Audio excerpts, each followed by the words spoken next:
Hey, what's up, you guys? I'm going live here. I'm down in Phoenix with Dr. Joel Kahn, the champion. What's the latest book you wrote about how vegans have better sex? I didn't say they're better, but the book is called Vegan Sex. It's out.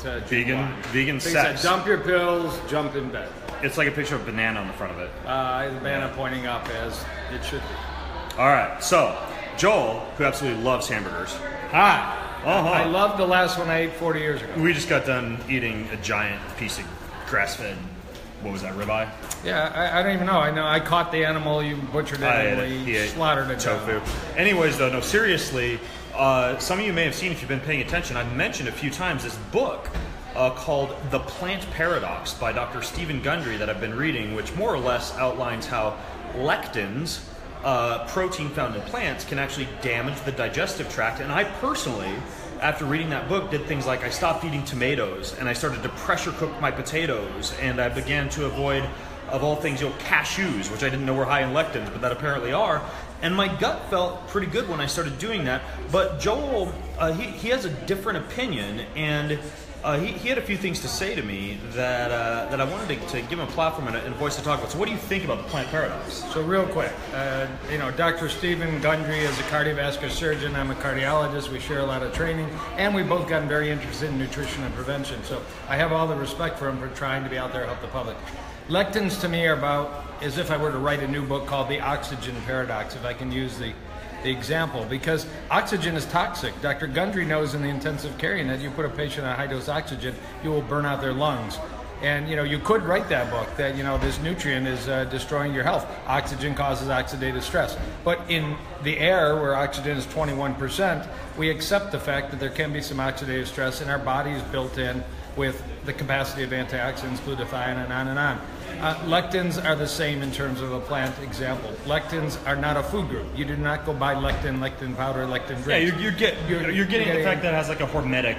It has it probably is inflammatory, just like those of you that eat whole grains know that Alessio Fasano, Harvard professor, who's one of the masters of the zonulin and gluten story, will tell you that almost everybody that eats whole grains get a slight inflammatory response to their gut. But we have the capacity to deal with that, and we have the capacity to deal with lectins in terms of the antioxidant strategies. And it's a food. The potato, the seeds, the tomato, the legumes particularly are surrounded by fiber and nutrients and phytonutrients. Are you saying I'm not going to get bloody diarrhea from eating a tomato?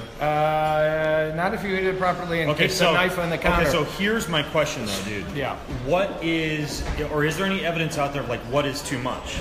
Yeah. It's a good question. Like with exercise, we know that once you exceed 90 minutes per day of aerobic exercise, there's increased mortality, and once you exceed 60 minutes per day of intense exercise, there's increased mortality.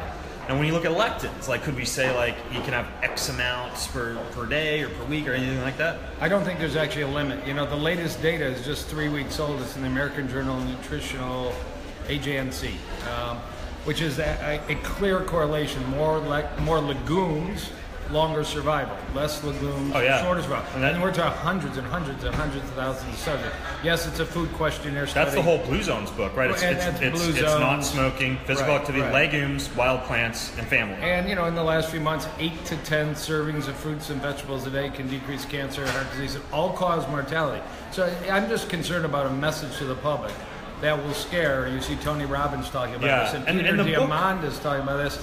I mean, the message has to be more legumes, less processed food, we know, but probably other sources that are more inflammatory than the small component lectin in a whole food. Dude, do you when you have like legumes, like we had lentils for lunch, like are you the kind of guy who's going to go ask them, did you soak these, did you like sprout these, like are you concerned about preparation methods at all? No, because you saw what we had some lentils surrounded by greens, associated with other antioxidant rich foods. So I believe if you're eating a whole food, plant-based, strong diet with whatever variation you want on that, lectins, as are found in tomatoes, potatoes, legumes.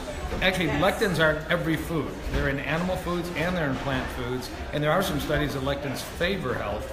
So yes, it's true. It may be a bit of a small amounts of lectins are going to actually create a stronger gut and have a hormetic effect. But you need to pay attention to your body, I would imagine. Right. And if you have gut issues and you're eating like lentils, tomatoes, cashews, potatoes, and thinking that those are healthy. Try an elimination diet. Try an elimination, or try preparing them properly. Yeah, the problem I have is these public messages that healthy people need to change. Chickpeas lower cholesterol. Now we don't eat chickpeas because they're lentil rich, lectin rich. It makes no sense. Well, I liked his book, but I'll tell you that there was one part, and I'm glad you're giving voice to the fact that we don't want to completely eliminate those.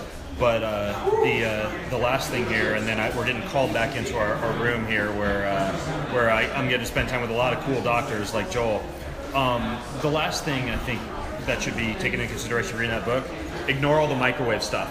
We're talking about energy medicine a lot at this conference, and I do not endorse making microwave muffins for breakfast. I just want to throw that out there. I'm with you. So if you buy that book, what do you think? Brother Ben, destroy protein structure with microwave, as well as your own health. Yeah. Dude, thank you guys for watching. Out. Dr. Joel Kahn. Check out his new book about eating bananas giving you better sex or something like that. What's it called? Vegan sex. Dump your pills, jump in bed.